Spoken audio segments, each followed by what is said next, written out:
हम बहुत सारे जाप करते तो हैं, कुछ न कुछ जप करते हैं, पूजा भी तो करते हैं, यहाँ बैठे भी हैं, दर्शन भी करते हैं। जहाँ बोलते हैं कि यहाँ जाओ तुम्हारा काम हो जाएगा, वहीं पहुंच जाते हैं। अपना कोई एक ठिकाना है क्या? हाँ, कभी इधर तो कभी उधर। तो इसको कहते हैं भटकती आत्माएं। क्या कहते हैं? भटकती आत्मा। भटकती आत्मा इधर उधर उधर उधर भटकती है। आज कृष्णगिरी आए हुए भक्तों को एक दृढ़ता लानी है। क्या लाना है? दृढ़ता। कौन दृढ़ता लाएंगे? क्या दृढ़ता? आप सबकी माँ कितनी है? एक। पिता के, ऐसे बोलने में भी शर्म आ रहा है लेकिन सवाल है इसलिए कर रहा हूं, पिता कितने हैं? एक। हाँ? एक है गुरुदेव। अगर सब एक है तो इष्ट भी कृष्णगिरी वाली पद्मावती ही है। कौन है? कृष्णगिरी वाली पद्मावती माँ। तो ध्यान रखिए, एकाग्रता बहुत जरूरी है। और हम जो मंत्र जप करते हैं, कुछ भी करते हैं, देखो रसोई बनाने के लिए भी सिखाया जाता है। अपनी माँ बच्चे को सिखाती है, बच्ची को, अरे रोटी ऐसे बना, ऐसे बेलना है आटा, ऐसे गूंथना है, ऐसे रोटी को बराबर गोल मोल करना है। तू क्या ऐसे रोटी को टेढ़ी मेढ़ी कर रही है? बराबर देख, एक तरफ से रोटी मोटी हो गई, एक तरफ से पतली हो गई, तुझे रोटी बनाना नहीं आ रहा है। इतनी डांट खा के हम रोटी बनाना बहनें सीखती हैं। रसोई बड़ा डांट खा के सीखना पड़ता है। बचपन में हमें क्या आता था, लेकिन माँ ने सिखाया। नाना भी, पहले तो माँ बहुत छोटे थे तो अपने इधर जांघों में डाल के नलाती थी, थोड़े बड़े हुए तो पास बैठा के नलाती थी। जब हम बड़े हुए, अरे पानी बराबर डाल, देख साबुन यहाँ लगाया ही नहीं है, साबुन लगा ढंग से, ऐसे सिखाया। आज जो जितनी बहनें साड़ी पहन रही है, साड़ी का ये पटलियां कैसे लें, पल्ला कैसे लें, ये भी सिखाया। देखो छोटे से छोटी चीज जो सीखते हैं हम, इस दुनिया का सबसे बड़ी अगर कोई विद्या है तो ये है अध्यात्म विद्या। क्या विद्या? अध्यात्म विद्या। बाकी सब विद्या उसके सामने कुछ नहीं है, क्योंकि अंत में एक दिन मोक्ष जाने के लिए ये आत्मा परिभ्रमण कर रहा है। अगर ये निश्चित है तो इसका मोक्ष ही आत्मा का लक्ष्य है। जैसे चांद का लक्ष्य है शीतलता, सूर्य की लक्ष्य है तेजस, तेज, पृथ्वी का लक्ष्य है लोगों को आश्रय देना, आत्मा का लक्ष्य है एक दिन मोक्ष में जाना। लक्ष्य है। लेकिन आप सोचो, आप सोचिए, आपको कभी एक मौका मिला क्या मंत्र कैसे बोलना चाहिए, ये शिक्षण लेने का मौका? साड़ी पहनने सीखी हुई मेरी बहनों, रोटी बनाने सीखी हुई मेरी बहनों, घर की सफाई करने सीखी हुई मेरी बहनों, काम काज धंधा नौकरी कर सब करने सीखी हुई बहनों, जो पूजा करते हो, जो जप करते हो, ये कैसे करना चाहिए आपने कभी सीखा है? हाँ? तो अपने मन मर्जी से कैसे आप सिद्धि प्राप्त करोगे? कैसे सिद्धि होगा बहनों? बोलो बहनों, कैसे सिद्धि होगा? हाँ? अगर 1000 भक्ति करने के बाद भी आपके जीवन में कोई कृपा नहीं हो रही है तो उसका कारण है कि अभ्यासहीन, प्रशिक्षणहीन नित्य क्रियाएं।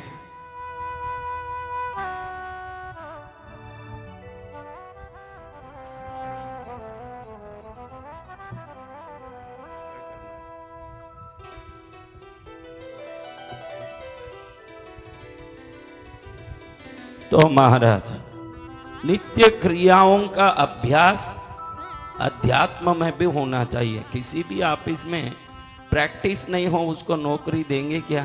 नहीं देंगे। किसी भी ऑफिस में कौन कौन नौकरी करते हैं वो सब हाथ ऊंचा करो। क्या बिना प्रैक्टिस आपको, बिना एक्सपीरियंस आपको कोई नौकरी देगा? नहीं गुरुदेव। आप अपनी मर्जी चलाओ भाई, हाँ तू तेरी मर्जी चलाना, लेकिन हम पगार देंगे। हाँ, दे देंगे? नहीं गुरुदेव। तो जो एक महीने में खाली हो जाए, उस पगार के लिए भी एक्सपीरियंस चाहिए, उसके लिए प्रैक्टिस चाहिए, अभ्यास चाहिए। तो ईश्वर की कृपा पाने अभ्यास नहीं चाहिए क्या? चाहिए। हाँ, सही है गुरुदेव। तो आपके पास उसका क्या अभ्यास है? बोलो क्या अभ्यास है? कुछ नहीं गुरुदेव। तो आज भी मैं ऊपर बोल रहा था, देखो ये धरती एक व्यवस्थित एक सामायिक कंपन रखती है। धरती कंप रही है निरंतर, जैसे हमारी छाती धड़क रही है ना, ठक ठक ठक। ये अगर आगे पीछे हो जाए, ईसीजी लें डॉक्टर और कह दें कि भाई आपका धड़कन बराबर टक टक टक नहीं कर रहा है, कभी टक टक टक टक, कभी ढक ढक ढक ढक, कभी टक टक टक, कभी ढक ढक कर रहा है, उसका अर्थ क्या है? हार्ट में कुछ प्रॉब्लम है। प्रॉब्लम है, गड़बड़। क्या है? गड़बड़ है, गड़बड़ है। तो मैंने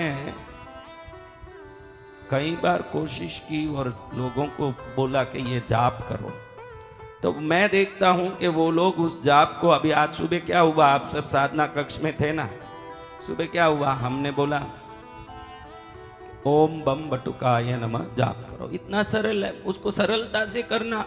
लेकिन हम क्या करते हैं, उसमें जोर जरूर लगाते हैं, क्योंकि हमको पता नहीं हमारा ये जोर लगाने का तरीका जो है उस मंत्र को विकृत कर देता है। क्या करता है? विकृत कर देता है। हमने बोला कि ओम बम बटुकाय नमः जाप, ओम बम बटुकाय नमः, इतना बोलना है। अब हम क्या करते हैं, आपको बोल दें तो अब मालूम पड़ेगा, थोड़ी देर में आपका लय ऐसा हो जाएगा, ओम बम बटुकाय नमः, ओम बम बटुकाय नमः, ओम बम बटुकाय, या तो या में पीछे जोर लगाएंगे, नहीं तो ओम बम बटुकाय नमः, ओम बम बटुकाय नमः, ओम बम बटुकाय नमः। आप सब करते हो, जितने हो सब करते हो। आपको पता नहीं है कि अक्षर को अक्षर की तरह हम उच्चारित करें, अक्षर को अक्षर की तरह बोलें। कई लोग ओम बम बटुकाय नमः, ओम बम बटुकाय नमः, ओम, कहीं पेट में कुछ फंस गया हो उसको निकाल रहे हो वॉमिट करके, ओम बम बटुकाय नमः, ओम बम बटुकाय नमः। मंत्र को सरलता से बोलोगे तो रम रम रम रम रम रम बराबर, कोई लाके लकड़ी रखो, मैं अभी बताता हूं मंत्र विद्या। रम बोलोगे लकड़ी को देखते हुए तो अपने आप उसमें अग्नि लग जाएगी, क्योंकि रम अग्नि बीज है, इसीलिए राम बोलते हैं। राम के नाम में महिमा इसलिए है, राम में अग्नि बीज होने के कारण राम पाप जला देते हैं। राम नाम पाप नाशक क्यों है? वो अग्नि बीज है। राम में रम है, वो अग्नि बीज आग को जलाएगा। आग में कुछ भी डालो क्या हो जाएगा? जल जाएगा। इसलिए मुक्तिदायक नाम में राम नाम बोलते हैं ना, वो इसलिए मुक्तिदायक है। हम कैसे करते हैं, देखो मैं इसलिए कई बार कहता हूँ, ये मिलिट्री वाले आर्मी के लोग कहीं चलते हैं तो एक साथ कैसे चलते हैं। देखो परेड होते हैं दिल्ली में, जनवरी 26 तारीख को रिपब्लिक डे होता है, अगस्त 15 को इंडिपेंडेंस डे होता है। उस समय जब ये आर्मी के लोग उधर परेड करते हैं, कैसे करते हैं? हाँ, एक लय में कि अपने मर्जी जैसे? एक लय में। हाँ, एक लय में गुरुदेव। Left right left right left right left right करते हैं कि नहीं? जी जी गुरुदेव, जी गुरुदेव। यही सोल्जर को जब किसी ब्रिज को क्रॉस करना होता है, किसी सेतु को पार करके जाना होता है, नीचे नदी होती है, नीचे नदी चल रही है, ऊपर ब्रिज बना होता है ना, इन सबको वो क्रॉस करके उस तरफ जाना होता है अपने मुकाम की तरह। तब इनका जो कैप्टन है वो ऑर्डर देता है कि अभी आपको लेफ्ट राइट नहीं करना। आपको शायद पता नहीं होगा, इसलिए बताऊं कि इस दुनिया के किसी भी देश के मिलिट्री सोल्जरों को ब्रिज पर चलते समय लेफ्ट राइट करने की आदेश नहीं है। क्यों पता है आपको? क्योंकि अगर वो बराबर एक लय से आवाज करते, लेफ्ट राइट बराबर लय से बोलते जाएंगे तो वो ब्रिज टूट के गिर जाएगा। शब्द की ये महिमा है, लय की ये महिमा। इसलिए जब वो वहां जाते हैं तो अपनी मर्जी जैसे सब चल के जाते हैं, लेफ्ट राइट नहीं करते हैं। ये लेफ्ट राइट एक मंत्र उच्चारण का लय का साधना है। बराबर पैर को एक लय में रखना और लेफ्ट राइट करते करते चलना, ये एक लय है। समझ रहे हो? मंत्र साधना, पूजा भी करो तो बराबर एक समय में करना। मेरे को टाइम नहीं मिलता, मैं सुबह करूं, कभी 1 घंटा बाद में करूं, आधा घंटा। भोजन बराबर टाइम पर पेट में पड़ता है, नींद बराबर टाइम पर जाके लेना पड़ता है। लेकिन भजन पूजन का बोलो तो जैसे टाइम मिले वैसे करते हैं। इन क्रियाओं को नियमित रूप से नियमित समय से करोगे, वो नियमित समय का तरंग आपके जीवन में एक आभा मंडल लाएगा, जिस आभा मंडल में आपके पुराने जितने नकारात्मक शक्तियां हैं सब समाप्त हो जाएगी ना। ये शुभ आभा मंडल आपके जीवन में सुख शांति ले आएगा। पूजा का ये रहस्य और बराबर समय पर करना, बराबर उच्चारण भी व्यवस्थित करना। देखो एक कंपन और तरंग मंत्रों का है। क्या है? मंत्रों का। मंत्रों का अपने आप में एक तरंग और कंपन है। निकोला टेस्ला क्या बोलता है? एनर्जी, वाइब्रेशन और फ्रीक्वेंसी, ये तीनों अगर किसी में है उसी को मंत्र बीज कहते हैं, जिसमें वाइब्रेशन भी है, एनर्जी भी है और फ्रीक्वेंसी भी है। उसको जब आप बराबर लय से बोलते हो तो ये कंपन दूसरे वाइब्रेशन से मिलके एक विस्फोट होता है। क्या होता है? विस्फोट होता है। हाँ, उस विस्फोट को ही मंत्र सिद्धि बोलते हैं। उस समय देवता सिद्ध हो जाते हैं। क्या होते हैं? देवता सिद्ध होते हैं। लेकिन हम कैसे बोलते हैं? आप ही देखो, आपके या तो जल्दी जल्दी बोलते हो या धीरे धीरे, उसको दूरित दोष या विलंब दोष बोलते हैं। पूजा करो तो उस जगह में मन को स्थिर रखना। अभी देखो कितनी बढ़िया शांति पूजा हो रही है, कभी जीवन में ही नहीं देखा होगा। क्या ऐसे भी शांति के लिए लोगों के देखो पूरे धरती में ये मंदिरों में, ऑल वर्ल्ड में, इन मंदिरों में जहाँ ये योगी लोग बैठे हैं तीर्थंकर, उस मंदिर में ही बोला जाता है, बाकी किसी मंदिर में नहीं। ये इतने लोक कल्याण का भाव लेके पूरी धरती में घूम के प्रचार किए हैं। इनके मंदिर में कहा जाता है अक्षीण कोष्ठ कोष्ठागारा नरपत यक्ष भवन्तु स्वाहा। यानी मुझे जो राज कर रहा है ये मोदी है, ये जितने पीएम बने, सीएम बने हैं, अक्षीण कोश कोष्ठागारा, इनका खजाना भरपूर हो और नरपति यानी जो राज कर रहा हमको, इनका खजाना इतना भरपूर हो कि उस देश की प्रजा को कोई तकलीफ नहीं आए और हर प्रजा के जीवन में सुख शांति हो।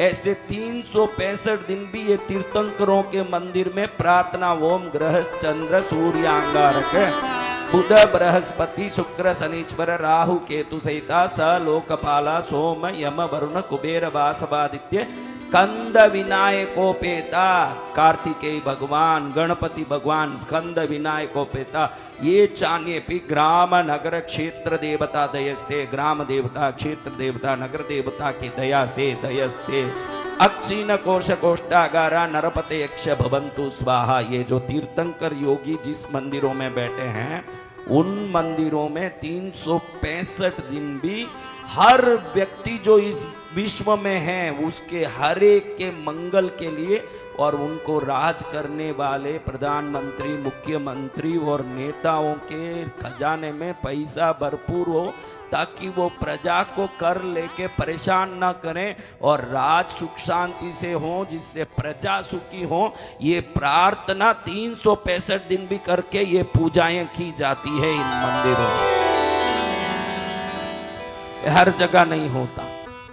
ये बड़े दयालु हैं, दया करें वो ही योग करते हैं। क्या करते हैं? योग करते हैं। आज क्या दिवस है? योग दिवस है गुरुदेव। क्या दिवस? योग दिवस। अब देखो आज के दिन कोई भी मुख्यमंत्री हो, मंत्रियों हो, सब कोई टांग यूं करेगा, कोई यूं करेगा और योग दिवस की सब बैठ के आसन बताएंगे। अब आपको बोलूं 56 भोग दिवस। क्या दिवस? 56 भोग। ऐसा एक दिवस हो, उस थाली में एक अचार रख दिया जाए, पूरे थाली में बीच में एक आम का अचार रख दिया जाए और नीचे लिख दें कि 56 भोग दिवस की शुभ कामनाएं। तो आप क्या बोलोगे महाराज? क्या बोलोगे? क्या बोलोगे रे भाई? मुंह क्यों बंद है तुम लोगों के? मुंह में कुछ घुसा हुआ है? मुंह खोल के बोलो, क्या बोलोगे? पोस्टर में लिखा हो 56 भोग दिवस की शुभकामनाएं और पोस्टर में एक फोटो हो, फोटो में एक थाली हो, थाली में थोड़ा अचार रखा हो और कुछ नहीं हो, आप क्या बोलोगे? आचार दिन। हाँ, 56 भोग में सिर्फ अचार क्यों हैं, बाकी 55 भोग कहाँ हैं? तो आज जिसको योग समझा के ये मूर्ख व्यायाम करा रहे हैं मुख्यमंत्रियों मंत्रियों, इनको भी बुद्धि में नहीं है कि हम जनता को बेवकूफ कर रहे हैं। योग यानी वो नहीं कि हाथ पैर हिलाएं, यम नियम आसन प्राणायाम प्रत्याहार धारणा ध्यान समाधि, ये 56 भोग मिलके ये थाली बनती है, कोई अचार से नहीं बनती। जय गुरुदेव। और जो व्यक्ति सिर्फ शरीर का व्यायाम करेगा, सिर्फ शरीर के व्यायाम को योग सोच के करेगा, उसमें बल का मद और अहंकार आएगा। मैं देखो, कोई भी बलिष्ठ होगा तो बलिष्ठता के साथ अहंकार भी आएगा, घमंड आएगा कि नहीं भाई? आप ही बताओ, मैं बोलूं? एक बलवान हो, चेहरे में मैं बलवान हूं, ये घमंड झलकेगा कि नहीं? आप सोच के बोलो। मैं कह रहा हूं इसलिए मत बोलो। लेकिन कि शारीरिक बल हो या धन का बल हो या संपर्क का बल हो, जिसके पास बल हो उसके पास मद होगा कि नहीं होगा? इसलिए पतंजलि जैसे ऋषियों ने, पार्श्वनाथ जैसे योगियों ने, इन सब ने सोच के नियम बनाया। देखो, पतंजलि के जो अष्टांग योग में जो यम है, ये यम अहिंसा, यम में उन्होंने 5 चीजें बताई है, अहिंसा सत्य अचौर्य ब्रह्मचर्य और अपरिग्रह। यही पतंजलि के 5 यम के नियम है, जिसको जैन साधु महाव्रत कहते हैं और पतंजलि उसको यम कहते हैं। सनातन और जैन में कोई फर्क ही नहीं है, दोनों एक ही है। पतंजलि ऋषि यम में कहते हैं अहिंसा सत्य अचौर्य ब्रह्मचर्य और अपरिग्रह, 5 मिलके पहला अंग बनता है यम, और जैन उसको 5 व्रत कहते हैं। दोनों में एक इतना बाल जितना भी कोई फर्क नहीं है। अहिंसा सत्य अचौर्य ब्रह्मचर्य अपरिग्रह। आप ध्यान रखना, ये शरीर को साधने के साथ साथ संस्कार को नहीं साधोगे तो आपकी जिंदगी कई गर्त में गिरने की संभावना रखती है। खाली यूं बैठ के सुबह सुबह व्यायाम करते रहोगे, हाथ पैर हिलाते रहोगे, दुनिया भर का बल पकड़ने का कोशिश करोगे, तो जहां बल आता है वहां दुर्बुद्धि भी आती है। दूसरे को मारूं कूटूं परेशान करूं। बली आदमी दूसरों को दुखी करता है। बल के साथ साथ संस्कार आ जाएं तो ये बल दूसरों के भलाई में काम आ जाता है। आज योग दिवस है। देखो, आपको इस योग दिवस में कोई एक भी ऐसा कोई योगी, आजकल योगी शब्द का अर्थ तो ये हो गया जो योगा क्लास करता है। क्या करता है? योगा क्लास। उसको योग बोलने लगे लोग। लेकिन नियम से जीने के लिए हमारे योग शास्त्र कहते हैं नियम, रात में जल्दी सो जाएं। क्या करें? रात में जल्दी सो जाएं। रात में 9-10 बजे सो जाएं, सुबह में 3 बजे उठें। उषा काल में उठने वाले सुबह सुबह समय पर सुबह भोजन करें, नियम से नहा धो के शुद्ध रहें। कई लोगों को ठंड में नहाने की रुचि नहीं आती, गर्मी में 4-4 बार नहाएं।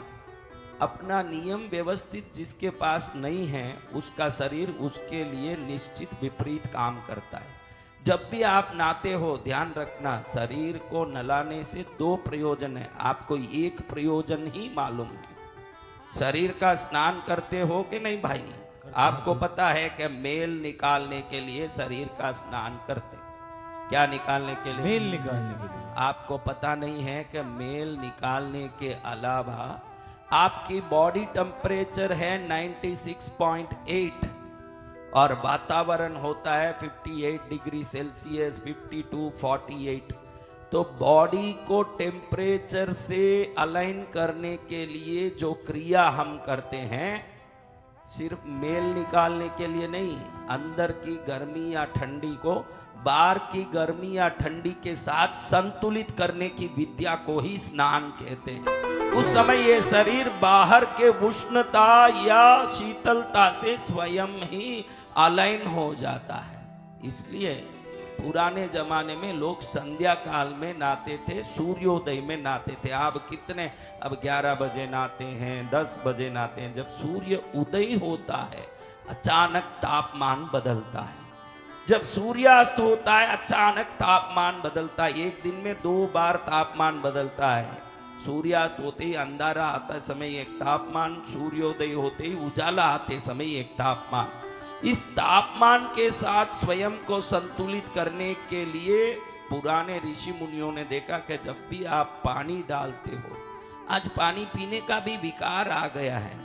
हाँ, सबके घर में फ्रिज में बोतल भर भर के रखे हुए हैं, ठंडा पानी दो, मैं कैसे गर्म पानी पीऊं, कृष्णगिरी जाऊंगा लेकिन मैं वहां का पानी तो नहीं, उधर से बिस्लेरी लेके ठंडा पीने वाला हूं। शास्त्र कहता है पीना गर्म पानी से और नहाना ठंडे पानी से। हम उल्टा करते हैं, नहाते हैं गर्म पानी से और पीते हैं ठंडा मैं पानी। नहीं करता हूं। हम ऐसे साधु को नियम ही है कि पीना गर्म पानी ही है, तो हम लोग गर्म पानी ही पीते हैं। मैं ठंडे पानी से ही नहाता हूँ। आप भी ठंडे पानी से नहाओगे तो ही बॉडी टेम्परेचर बाहर के टेम्परेचर से अलाइन होगा। अगर आप गर्म पानी से नहाते हो तो आपका शरीर गर्म होने के कारण कब्ज बन सकता है और आपके शरीर में घबराहट हो सकती है, विकार आ सकता है। ठंडे पानी से वायु का संतुलन जो होना चाहिए वो होता नहीं है। और आज जो योग दिवस जिसको कहते हैं, वो लोग मात्र हाथ ऐसे करना, पैर ऐसे करना, पार्क में जाके सब बैठ जाएंगे, एक आसन बिछा देंगे, वहां बैठ के ऐसे ऐसे करने को योग दिवस की शुभकामना बोल के जो प्रेषित कर रहे हैं, ये तो ऐसा ही है जैसे 56 भोग की शुभकामना देके अचार दे दें आप सबको। और कल भी मैंने कहा कि महाभारत में देखो भीम महाबली है, रामायण में देखो हनुमान महाबली है, ये दोनों वायु पुत्र है। इसका तात्पर्य क्या है? तात्पर्य यही है, जो वायु को पकड़ के चलेगा, अपने अंदर चलने वाले श्वास को पकड़ना सीख लेगा, दुनिया के किसी भी व्यक्ति को अपने चरण में झुकाने की ताकत रखेगा वो। जय हो गुरुदेव। हम तो दुनिया को संभालने में लगे हुए हैं। कितने लोग होंगे जो खुद के नियंत्रण से दुनिया को नियंत्रित करते होंगे? खुद में कोई नियंत्रण ही नहीं है, अनियंत्रित हैं लोग, स्वयं में कोई कंट्रोल ही नहीं है, लेकिन दुनिया मेरे कंट्रोल में आ जाना ऐसे सोचते हैं सब लोग मेरी बात मानना। ये आपके दिल में है कि नहीं? आप पहले शरीर की बात मानोगे तो पूरी दुनिया आपकी बात मानने लगेगी। फिर आप शरीर को तो साधो। जो शरीर को साध लिया वो संसार को साधने में एक क्षण भी नहीं लगा सकेगा, तुरंत संसार सदेगा।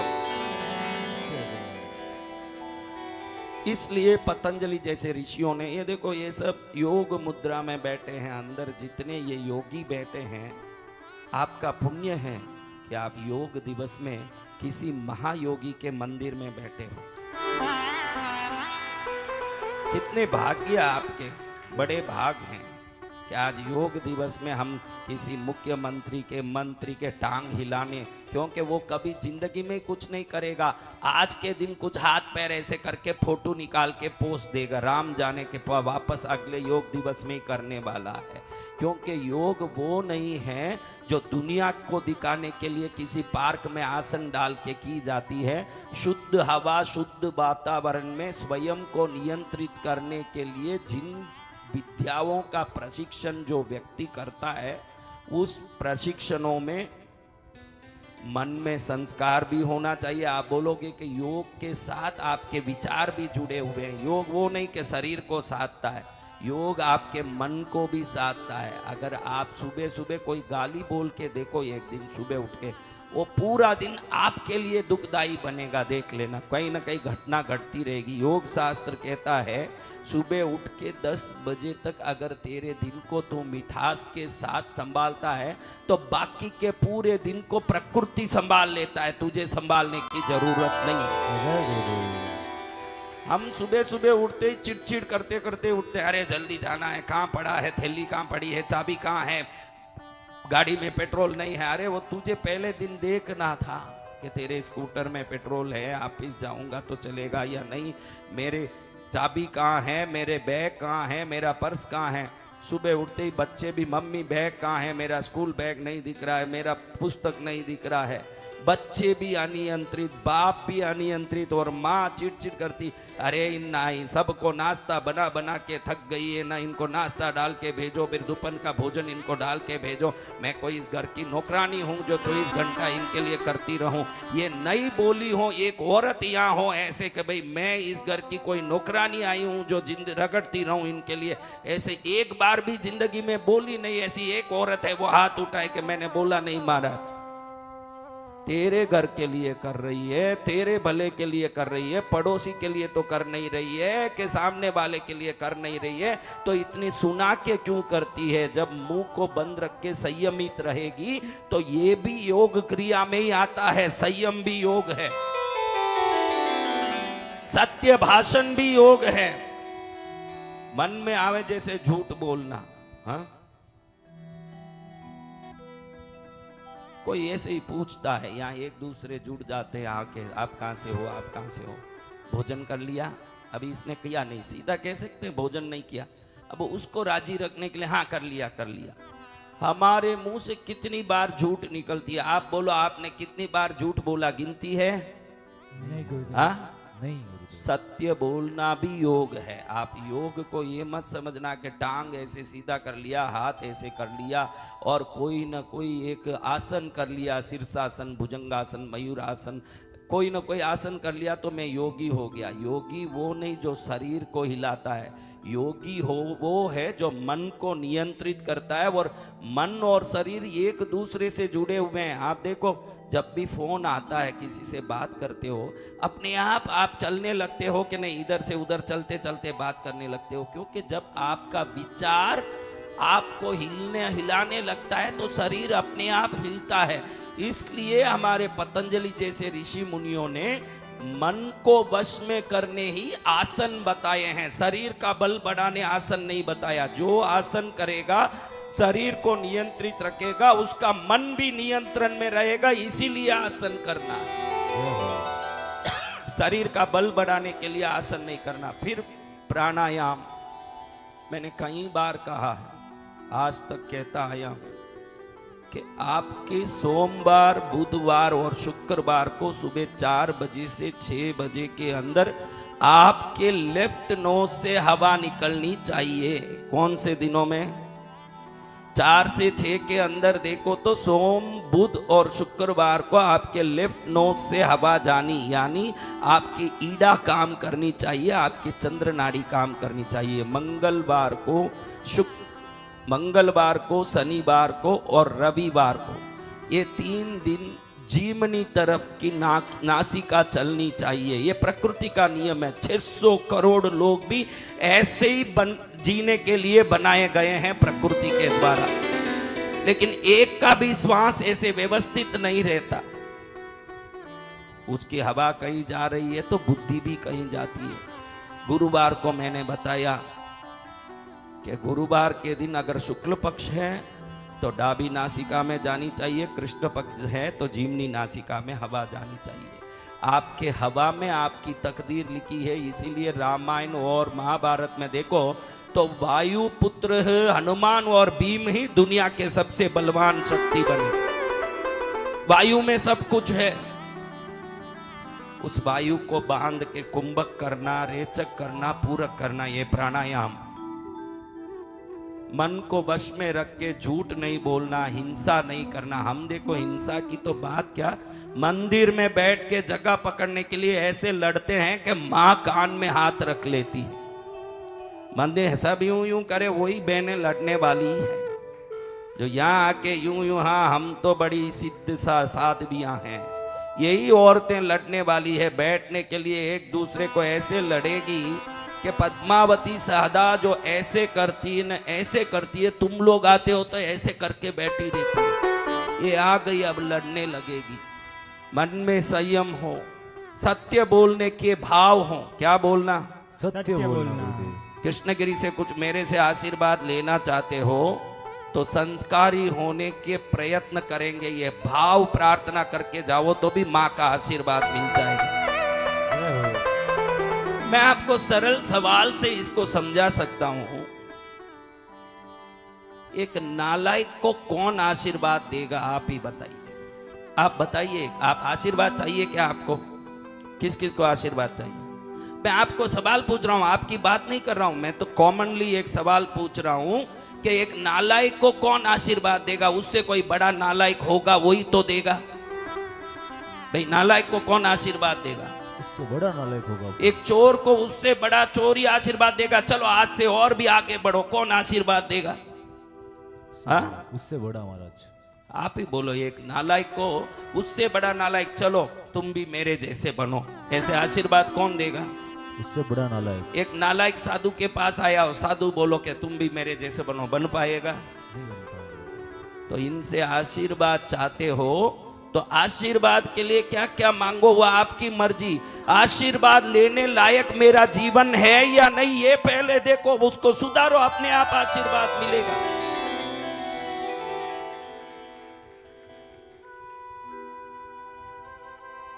एक संत हुए हैं, संत का नाम है हेमचंद्राचार्य, आचार्य हेमचंद्र। क्या नाम? आचार्य हेमचंद्र। आज बहुत जरूरी है ये बोलना। मैं आपको इसलिए बताना चाहता हूं क्योंकि कृष्णगिरी बड़े श्रद्धा से आ जाते हो, मन में दुनिया भर का स्वार्थ लालच सब लेके पहुंच जाते हो। आपके सभी कामना पूर्ण हो ये मैं भी चाहता हूं। वो कामना पूर्ण होते होते कहीं नरक की गर्द में न गिर जाओ। आप कामना को भी पूरी करो न, स्वच्छ जगह पर अपने जीवन को मोक्ष तक ले जाओ, ये भी चिंतन करना मेरे लिए जरूरी है। बच्चा मट्टी खाता है, उसको मट्टी बहुत पसंद है, तो माँ को आके बोले मम्मी मट्टी दे दो, मेरे को खाना बहुत मजा आता है। तो माँ ले बेटा खा, बढ़िया है मट्टी खा ले, पेट में कीड़े पड़ेंगे, कोई बात नहीं, तुझे पसंद है इसलिए मैं दे देती हूँ। कोई माँ देगी? नहीं देगी। थप्पड़ लगा के मट्टी हाथ से फेंकवाएगी क्या देगी? तो आप में कितने लोग मट्टी मांगने आते हो और वो मांगा हुआ मिलेगा तो आपको क्या कीड़ा पड़ेगा ये भी मुझे मालूम है, इसलिए वो मट्टी हाथ से निकालना भी जरूरी है। मैं क्या मांग रहा हूं ये भी उसको पता नहीं है कि ये मिट्टी है। बच्चे को समझ है क्या मिट्टी खाएं तो क्या होगा? नहीं है गुरुदेव। देखो हेमचंद्राचार्य ने सोचा मैं सरस्वती की साधना करूंगा, माँ सरस्वती प्रसन्न हो जाएगी तो दर्शन देगी, मुझे आशीर्वाद देगी, तो मैं बड़ा विद्वान बनूंगा। उस विद्वता से मैं धरती में बहुत सारे आध्यात्मिक श्लोक मंत्र स्तुति की रचना करूंगा ताकि भविष्य में मानव कल्याण के लिए वो काम आए। देखो कोई भी कुछ बोलता हो उस बात में तत्व होना, तो उस बात के तत्व को उसका ज्ञान ही निर्धारित करता है। ज्ञान की देवी सरस्वती की साधना करने के लिए जब वो पाटन में थे तो अचानक उन्होंने कहा, उस समय में कश्मीर, देखो आज भी कश्मीरी पंडित शारदीय पंडित कहे जाते हैं क्योंकि सभी शक्तिपीठों में सरस्वती का पीठ कश्मीर में होता था। आज तो उसको मुसलमानों ने ध्वंस कर दिया, वहां खाली एक खंडर खड़ा है। इसीलिए भी हमको जरूरत है कि हम हमारी कामनाएं हमारी इच्छाएं पूरा करने के लिए जितना घूमते हैं, हमारे धर्म की रक्षा के लिए भी हमको इतना ही ध्यान देना चाहिए। आज किसी राजा महाराजा के महल आप दिखा नहीं सकते हो। विक्रम राजा का महल दिखाओ, दिखाओ विक्रम राजा का महल। लेकिन विक्रम जिस मंदिर में जाके दर्शन करता था अवंतिका उज्जैन में, वो हरसद्धि माँ का मंदिर आज भी है क्योंकि व्यक्ति को मालूम है मेरा घर सिर्फ मेरे लिए है, प्रभु का घर अनंतों युगों तक लोगों का कल्याण करने के लिए है। जो ईश्वर के घर की सुरक्षा का और ईश्वर के धर्म की सुरक्षा का चिंता जो करेगा वो मनुष्य अपने स्वजीवन का कल्याण कर लेगा। आप में किसी को धर्म की चिंता है क्या? देखो बोलो है क्या? कितनी चिंता है धर्म की? हाँ, पत्नी के लिए समय देते हो क्या? जितने शादीशुदा हो पति के लिए समय देते हो? हाँ, बच्चे के लिए देते हो? घर सफाई वगैरह के लिए देते हो? हाँ, जो पूजा पाठ करो उसको धर्म मत बोलो, आपका स्वार्थ है कि ये करूं तो फायदा होगा। धर्म रक्षा के लिए कितना समय देते हो? हाथ उठाओ। मुसलमान धर्म रक्षा के लिए समय देता है, मुसलमान धर्म रक्षा के लिए समय देता है। मस्जिद में भी उसको पिस्तौल चलाने के अभ्यास सिखाए जाते हैं। हमारे बच्चों को कोई राम और ईश्वर कृष्ण का स्तोत्र तक ढंग से बोलने नहीं आता है, क्योंकि हम चाहते हैं हमारे बच्चे कलेक्टर बन जाएं, इंजीनियर बन जाएं, डॉक्टर बन जाएं, एक अच्छा इंसान बन जाएं। हम में चिंता नहीं है मेरा बच्चा। दुनिया भर के सभी स्वार्थ हम में भरे पड़े हैं। हमारे बच्चों को क्या करने स्कूल भेजते हैं भाई? धर्म सिखाने भेज रहे हैं क्या? बोलो नहीं गुरुदेव। क्या सिखाने भेज रहे हैं? हाँ? नई पढ़ी हुई माँ अपने पढ़ते बेटे के पास बैठ के जबरदस्ती उसको पढ़ाने लगती है। ये सोचती नहीं है कि एक दिन मैं भी कब्र में जाऊंगी ना, ये भी जाएगा, तो ये मानव शरीर से करना क्या चाहिए ये विवेक आ जाए हमें। आता है हेमचंद्राचार्य समस्त समाज के लोगों को बुला के कहते हैं, देखो भाई, मैं कश्मीर जाना चाहता हूं। कोई फ्लाइट तो है नहीं, मैं हजारों साल पुरानी बात कह रहा हूं। कोई फ्लाइट तो है नहीं, कोई कार तो है नहीं, कोई गाड़ी तो है नहीं कि पहुंच जाएं। और पाटन गुजरात से कश्मीर पैदल जाना हो तो मेरे ख्याल से पहुंच भी सके और हिमालय के उस बर्फीली पहाड़ियों के ठंड में मर भी जाएं चलते चलते। तो पहले ही उन्होंने समाज के लोगों को बुला लिया, प्रणाम करके कहा कि मैं जा रहा हूं, शायद वापस लौटूं या ना लौटूं। मेरी इच्छा है कि सरस्वती का दर्शन करके विद्वान बनूं। विद्वान बनूंगा तो धरती के लिए सर्वोत्तम कृतियों को बना के उपहार के रूप में प्रस्तुत करूंगा। अगर नहीं बनूंगा तो आज ही आप सबको मैं अलविदा कहता हूं। पाटन से निकल गए। कहां से? पाटन। कहां जाना है? कश्मीर। कश्मीर। कितने किलोमीटर में है कश्मीर? 10 किलोमीटर के 20 किलोमीटर? हाँ, 4 से 5 और निकल गए। रावण के रिश्तेदार खर्व और दूषण, ये और पुरानी बात कह रहा हूं, त्रेता युग की। रावण के रिश्तेदार खर्व और दूषण दोनों ने सोचा कि विजेता बनना है हमको। क्या बनना है? विजेता बनना है। विजेता बनने के लिए हमारे पास अगर शंकर जी का दिया हुआ चंद्रहास खड्ग हो, क्या हो? चंद्रहास खड्ग। चंद्रहास खड्ग होगा तो वो खड्ग जिसके पास होते हैं वो निश्चित विजेता होता है, उसको कोई जीत नहीं पाएगा। इसलिए वो दोनों जंगल में आके साधना करने लगे। इस साधना का नियम था 65,000 वर्ष तक साधना करना। कितने वर्ष तक? 65,000। सोचो, राक्षसों में एक चीज हम पकड़ने जैसी है। हिरण्यकश्यप को देखो, हिरण्याक्ष को देखो, बड़े बड़े राक्षसों ने, इतने बड़े राक्षस दुर्गुणी है, लेकिन बैठ के तप करने में अपने आप को झोंक दिए। इससे क्या मालूम पड़ता है? आप आज किसी स्थिति में भी हो, बैठ के अगर बराबर प्रभु को रिझाने में लग जाओगे तो दुष्टों को, राक्षसों को भी वरदान मिल गया, तो हमको मिलने में कौन सी देरी है भाई? खर्व और दूषण को एक नियम बताया कि रोज वो चंद्रहास खड्ग आकाश से 6 फुट नीचे आएगा। कितना? 6 फुट। वो पूरा नीचे आने में 65,000 वर्ष लगेंगे। 65,000 वर्ष तक मल मूत्र का वेग रोक करके, प्यास भूख रोक करके एक जगह बैठनी पड़ेगी। आज तक कोई पैदा नहीं हुआ माइका लाल के इस चंद्रहास खड्ग को पकड़े, क्योंकि वो 65,000 वर्ष की साधना से मिलती है। क्या तुम कर पाओगे?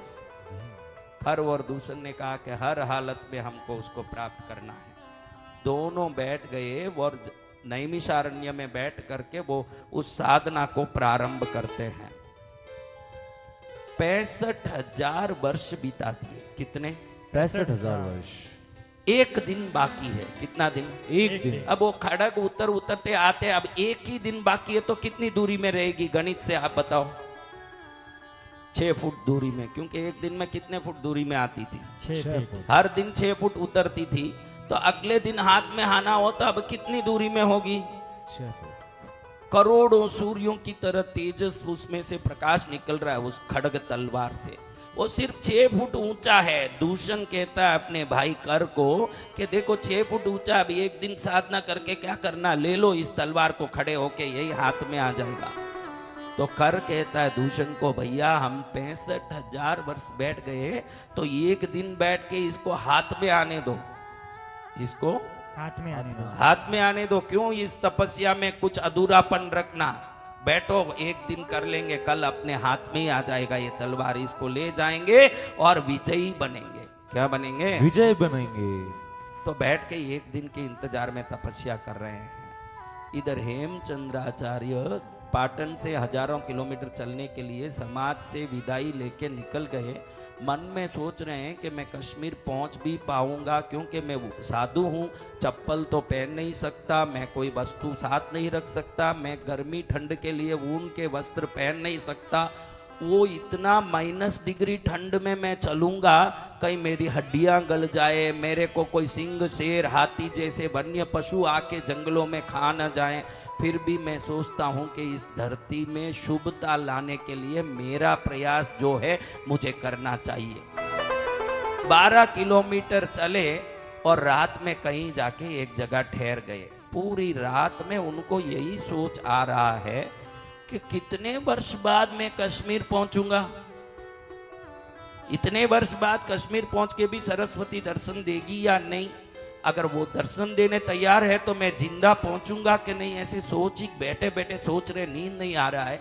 अचानक उनके कमरे में प्रकाश हुआ। क्या हुआ? प्रकाश हुआ। भयंकर प्रकाश, अंधकार में जैसे करोड़ों सूर्य उगे हों। उनका आंख चूंदिया गया, एकदम खोल के आंख देखते हैं तो हाथ में मकर वीणा लेकर के, अक्षमाला धारण करके, हाथों में पुस्तक धारण करके, श्वेत कमलासन पर हंस वाहिनी सरस्वती देवी खड़ी है उनके साथ। और ये सरस्वती उनको देख मुस्कान करते हुए हेमचंद्र सूरी ऐसे नाम ले रही है, तो तुरंत उन्होंने प्रणाम करते हुए कहा, देवी सरस्वती, आपकी साधना के चिंतन विचिंतन में मैं पड़ा था कि मैं पहुंच भी पाऊंगा कश्मीर तक, आपकी पीठ तक जाऊंगा, जिंदा रहूंगा कि नहीं, जिंदा भी रह के साधना करूं तो आपका दर्शन होगा कि नहीं, और आप दर्शन दे दिए, धन्य है आपको। या कुंदेन्दु तुषार हार धवला, या शुभ्र वस्त्रावृता, या वीणा वरदंड मंडित करा, या श्वेत पद्मासना, या ब्रह्मा अच्युत शंकर प्रभृति देवै सदा पूजिता, सा मां पातु प्रसन्न वदना निशेष जाड्यापहा। जड़ता को निशेष करने वाली भगवती, तुझे मेरा प्रणाम। तो सरस्वती हंसते हुए कहती है, आप तो कितने बड़े ज्ञानी हो सूरीवर, और आप देवताओं के बारे में नहीं जानते हो, आप तो अच्छी तरह जानते हो, हम पूजा करने वालों को आशीर्वाद नहीं देते, योग्यता रखने वालों को आशीर्वाद देते हैं। और आप में लोक कल्याण की परोपकार भावना इतनी भरी पड़ी है, वो विचार करने वाला शरीर जो दुनिया के लिए मैं क्या कर सकूं, ये सोचने वाले शरीर को इतनी दूर तक चला के मुझ तक बुलाऊं, मैं इतनी पागल नहीं हूं, मैं ज्ञान की देवी हूं, मैं आपके पास आई हूं, आपको क्या मांगना है मांग लीजिए। उसी जगह पर सरस्वती देवी ने वरदान दिया कि आप ऐसी स्तुतियां स्तोत्रों की रचना करोगे जो अमर तो होगा, लेकिन इसका पठन करने वालों में प्रभु के प्रति अनुराग और निश्चित भक्ति प्रकट हो जाएगी। आज भी हेमचंद्राचार्य के एक कृतियों को पढ़ने वालों के आंख में अश्रुओं की धारा आ जाए, ऐसे सरस्वती के वरदान से ओत प्रोत स्तुति स्तोत्र बनाए हैं। आप कभी मौका मिले तो गूगल में हेमचंद्राचार्य कृत कई रचनाएं आप देख सकते हैं जो एक से एक अद्भुत है। और आपको बता दूं, एक मनुष्य ने सरस्वती से वरदान लिया, एक ही जन्म में करोड़ों स्तोत्रों की रचना कर दी। इसके लिए उनको कितने हजार किलोमीटर चलना पड़ा महाराज? क्या हुआ? 12 किलोमीटर। क्या हुआ? सरस्वती खुद आ गई। सरस्वती माँ। अब देखो, ये खर दूषण के सामने तलवार कितने दूर में लटका है, 6 6 फीट फुट। कितने वर्षों से बैठे हैं? 65,000 65,000 वर्षों से बैठे हैं। एक दिन बाकी है। इसी समय लक्ष्मण जी सीता को ढूंढते हुए, सीता माता को ढूंढते हुए उस जंगल में आ रहे हैं। लक्ष्मण जी पहले ही क्रोध के अवतार हैं, आदिशेष के अवतार हैं, शेषनाग के। फुंकार मारते हुए भाभी भाभी भाभी करते करते चारों तरफ घूम रहे हैं। उनके नजर में खर और दूषण पड़ गए। इनके बैठने के तरीके और इनके शैली से लग गया कि राक्षस जाति के हैं, और इनको लगा कि सामने एक तलवार भी है, चेहरे में तामसिकता भी है, शरीर में राक्षसता भी है। जरूर इन दुष्टों ने ही भाभी को मारा होगा, पकड़ा होगा, कहीं छुपाया होगा। मन में कई विचार आ रहे हैं। इस विचार को आते ही लक्ष्मण जी ने आओ देखा न ताव, वही चंद्रहास खड़ग जिसको 65,000 वर्ष तक तपस्या करके इन दोनों ने नीचे उतारी थी, उसको लपक के पकड़ा लक्ष्मण जी ने, और उसी तलवार से इन दोनों का गर्दन उड़ाया ने अपने अंग में उस तलवार को लगा के चलते बने। एक क्षण में ये चंद्रहास खड़ग लक्ष्मण जी को हो गया। अब बोलो लक्ष्मण जी ने कितनी साधना की, खरदूषण ने कितनी की? तो आज हाथ जोड़ के आप सबको निवेदन करता हूं, मेरे बच्चे बच्चियां समझ के निवेदन करता हूं, आपकी पूजा तपस्या कितनी है वो मत देखना, आपकी योग्यता कितनी है उसको पाने की ये देखना। आपकी पूजा तपस्या के पीछे मत पड़ना। हम संतों ने, मैंने ऐसे ही जीवन चलाया। मैं जब छोटा था साधना शुरू किया, एक गुरु माता में भी पद्मावती दिखने लगी। मैं हाथ जोड़ के बोला संत वो नहीं कि जंगल में जाके बैठ जाए, कहीं बैठ जाए। तू कहीं भी बैठ, तेरे मन में जो विचार आता है वो मायना रखता है, क्योंकि जंगल में भी बैठा रहेगा, मन में पत्नी का विचार आएगा तो जरूर शरीर में विकार उत्पन्न होगा। वो पास में भी रहेगी ना, वो माँ दिखेगी तो तू निर्विकार हो जाएगा उस समय। तो पत्नी को भगाना कोई साधु का कर्म नहीं है, पत्नी को ही मन से निकाल देना ही साधु का कर्म है। वो मन से निकलना चाहिए। कितने ही लोगों के जीवन से तो रिश्ते निकल गए, लेकिन वो रिश्ते मन में फंसे रहते, जीवन से ही निकले हुए हैं, मन में नहीं है। वो रिश्ते तो मन में फंसे हुए, अरे वो होती तो कैसे खिलाती, वो होती तो कैसे होता। वो मन से निकल जाए वो साधु। आपको भी यही बता रहा हूं। हेमचंद्राचार्य कश्मीर जाने निकले और क्षण मात्र के विचार के पहले ही सरस्वती आकर्षित हो गई, तो उनके संस्कार और सद्गुण का वो आकर्षण है, लक्ष्मण जी की योग्यता का वो आकर्षण है। खरदूषण ने 65,000 वर्ष तक तपस्या की, लेकिन हाथ में कुछ तो आया नहीं, जाने दो प्राण भी गंवाना पड़ा। आपको कोई दुख हो रहा है, पूजा पाठ बाद में करना। मैं साधु बन के बोल रहा हूं, ऐसे मत सोचना कि साधु पूजा बाद में करना बोलते, एक ऐसे साधु है। क्योंकि हमारे इस दुनिया में सनातन शास्त्र कहते हैं पूजा करने वाले के पास सामग्री में न्यूनाधिक हो तो चलेगा, संस्कार और योग्यता में न्यूनाधिक नहीं चलेगा, वो पूरा होना पड़ेगा। कितने लोग माँ बहन की गाली देते हो, पहले आज यही तय करके जाओ माँ तेरे पास आया हूं और किसी को बोलूं कि तेरी माँ, तो फिर मैं क्या माँ का भगत हूं। अगर मैं माँ के पास आया हूं, आज से माँ की गाली छोड़ूं तब माँ का भगत बनूंगा। तूने धरती बनाई है, तू धरती बनाने वाली है, तुझे जगत जननी बोलता हूं मैं। कितने लोग इसको जगत जननी मानते हो, यानी ये जगत को जन्म देने वाली है, सही है। अगर ये जगत को जन्म देने वाली है तो जगत में जितने जीव हैं किसके जन्म दिए हुए हैं? माँ के गुरुदेव। तो माँ के जन्म दिए सभी जीव क्या बन जाते हैं रिश्ते में? अगर इसी ने मुझे भी जन्म दिया है, बकरी गाय को भी जन्म दिया है, अगर जन्म देने वाली एक ही है तो वो प्राणी का रिश्ता क्या? हाँ, जन्म देने वाली एक ही है तो वो प्राणियों में रिश्ता क्या होगा? माँ का गुरुदेव। भाई बहन, तो जितने लोग ये बकरी गाय मछली अंडा खाते हो ना, या तो आज से इसको माँ बोलना बंद कर दो। अगर ये दुनिया की माँ है तो वो भी बच्चे इसी के हैं, उसकी रक्षा करना सीखो। ये उसी के बच्चे हैं। जो इसको मां मानता है शाकाहारी होगा, सत्यवादी होगा, अहिंसक होगा, मन में प्रेम होगा। जगह या नहीं मिले न, धक्का मार के गाली दे के घुसने की कोशिश नहीं करेगा। उसको मालूम है कि अंदर जो प्रतिमा के रूप में बैठी है, मैं शांति रखूंगा, बाहर भी बैठ जाऊंगा तो मेरी योग्यता देख के वो बाहर आ जाएगी दर्शन देने, मुझे अंदर आने की जरूरत नहीं पड़ेगा।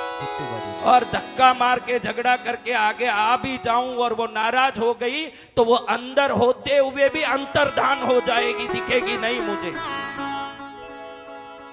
तो जो मिलेगा वो योग्यता से मिलेगा। वो योग्यता को योग कहते हैं। योग यानी कुछ नहीं, उस योग्यता को प्राप्त करना जिससे हम मोक्ष में जाने के अधिकारी बन सकें, उस आत्मा को परमात्मा से जोड़ सकें। जुड़ना, जुड़ने के धातु को योग कहते हैं। किसको? जुड़ने के धातु को। तो इतनी बात मैं कह के आप अपनी योग्यता जरूर बढ़ाना। आपकी योग्यता से जो कितना भी समझाओ, भाई देखो गधे के सामने बीन बजाने से वो क्या फण निकाल के नाचने वाला है? नहीं।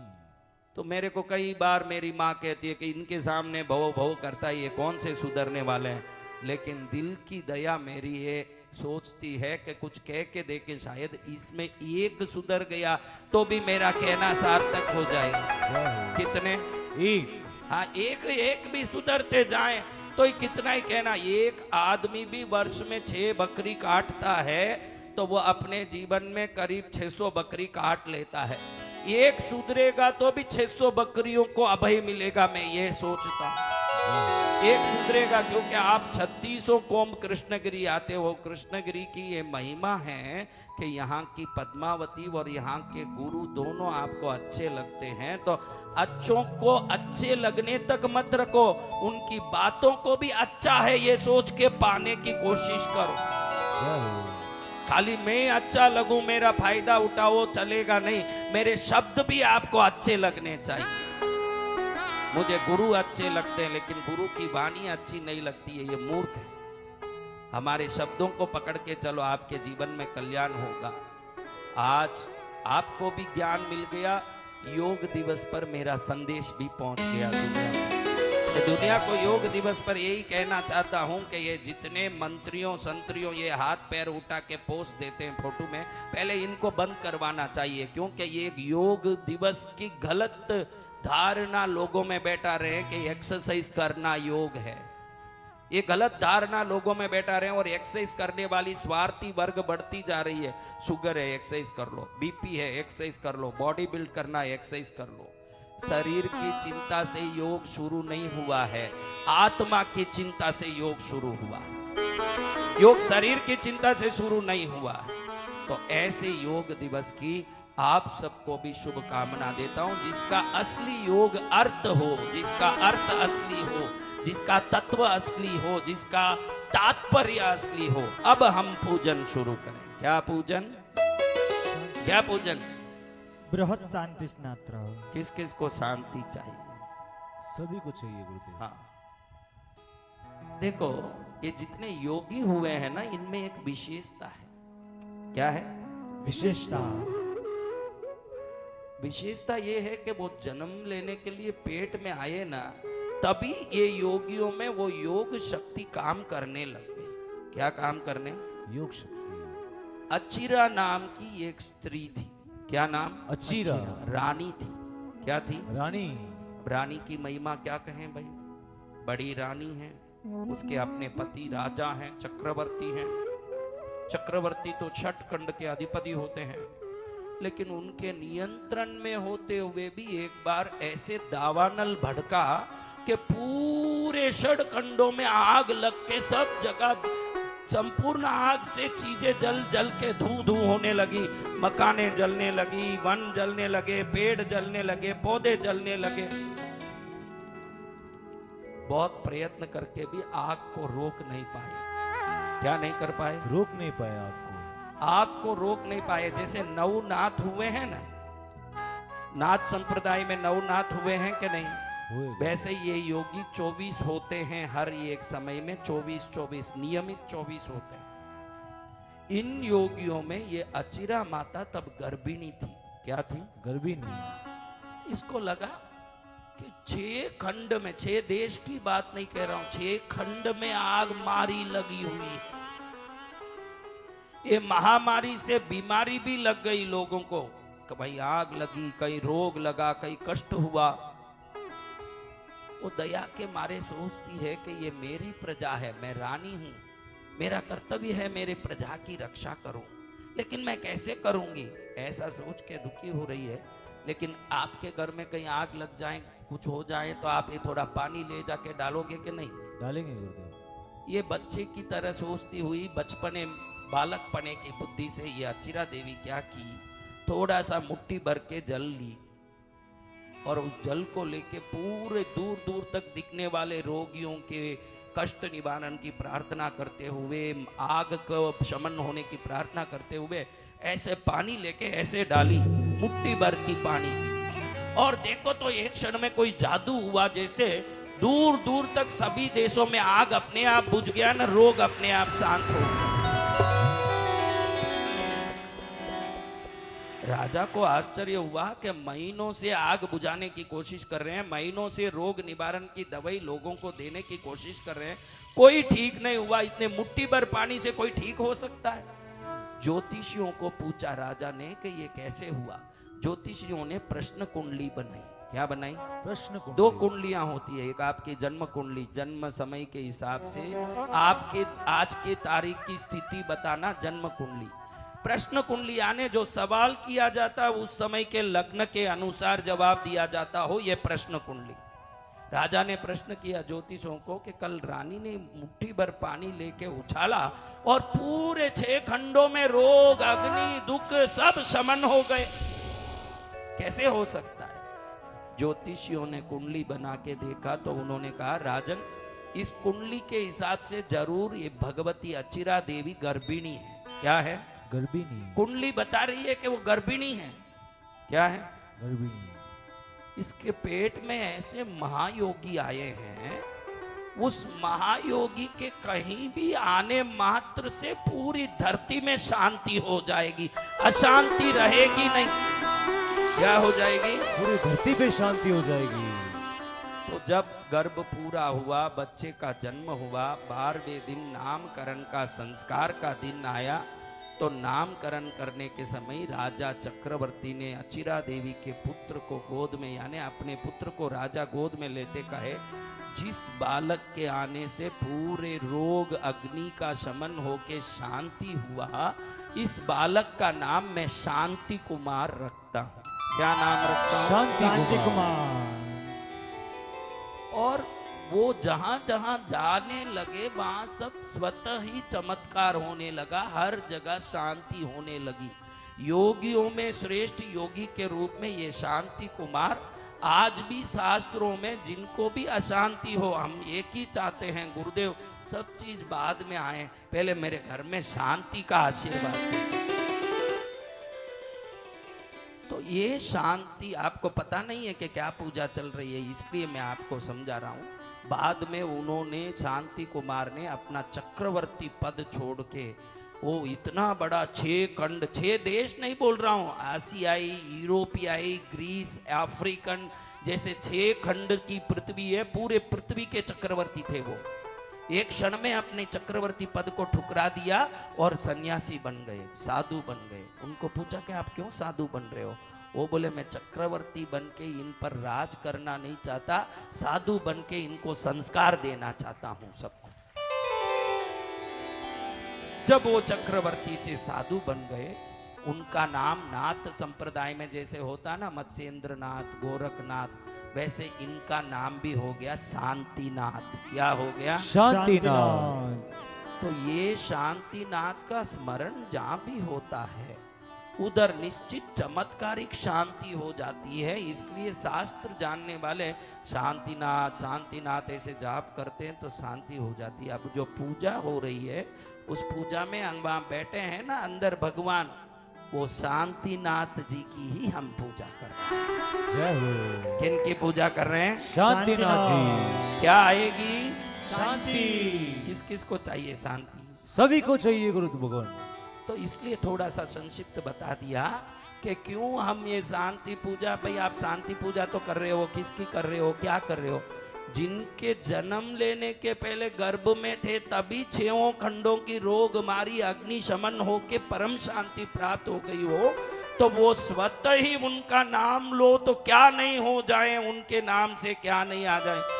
आज घर जाने के बाद आपको खूब शांति महसूस हो। घर के सभी, कल कितनी बहनों ने अनुभव बताया। एक बहन उठ के कल कैसे कही, मेरे घर में इतनी अशांति थी कि रोज लड़ाई होते थे, जैसे ही कृष्णगिरी आई और अब मेरे घर में शांति शांति है। कल किसने बोला? खड़ी होके बोली ना बहन ने। तो आपके घर में भी ऐसी शांति महसूस हो जाए तो आप समझ लेना ये शांतिनाथ की ही कृपा आप पर। किसकी कृपा हो गई? शांतिनाथ भगवान की। हाँ, ऐसी शांतिनाथ की पूजा करके उस जल को, वो जो अभिषेक हो रहा है ना, अभी बोलूं तो मारा मारी करके सब तोड़ दें, इस जगह को सब उतल पुतल कर दें, इसलिए कुछ बोलना ही ठीक नहीं है। फिर भी कहता हूं कि इस जल को जो सिर पर छांट लेता है तो उसके शरीर में जो उपद्रव करने वाले जितने तत्व होते हैं, कर्म होते हैं, सब शमन होके शांति आने लगती है उसके जीवन में। ये शांति देने वाली शक्ति है। क्या देने वाली? चलो अब इनकी भक्ति से मैं बहुत देर बोलूं तो मैं तो बोलता जाऊं, लेकिन जरूरी आज ये है कि हमारे में शांति आ जाए, जीवन में शांति आ जाए। क्या आ जाए? शांति आ जाए। पूरा पूजन होने के बाद छटकाओ, पहले नहीं नहीं, आए। पूरा पूजन होने के बाद भी शांति से कहाँ छटकाएगी ये? पूर्व जन्म की शूर्पणखाओं की रिश्तेदारिणियां हैं, कहीं न कहीं एक झगड़ा पट्टी। ये सब मेरे को डर लगे कि कहीं ये ग्रिल तोड़ दें, कि पाटा तोड़ दें, कि इन सबको धक्का मार दें, कि किसको क्या कर दें। मुझे चाहिए पानी, उसके लिए मैं बनूंगी रानी। हाँ, सत्य वचन गुरुदेव। इसलिए उस पानी को जैसे ही पूरा होता है, मैं कुलदीप विधिकारक को आदेश देता हूं कि पानी पूरा होते ही अपने शिष्यों को, भक्तों को छोड़ के उसको बाहर भेज दो। हाँ गुरुदेव। कहाँ भेज देना? बाहर भेज देंगे गुरुदेव। एकदम खुले में बाहर भेज देना, वहां लाइन लगा देवे। क्या करें? लाइन लगा देना। जिसको पानी चाहिए उनको पानी दे दिया, छांट दिया जाए। एक व्यक्ति खड़े हो, अपने तरफ से उसको छांट के भेज दो, बस यही अच्छा है। नहीं तो ये तीर्थ को वापस वापस बनाना, आपसे मांगना, भगवान ये काम मेरे से मत कराना। ये घड़ी घड़ी कोई तोड़ा कांच, कोई फोड़ी करी, ये सब देखो दिखने में। देखो ये जो खाली फूल लटक रहे, 3 दिन में कुंभल गए कि नहीं? कल तो फेंकना पड़ेगा।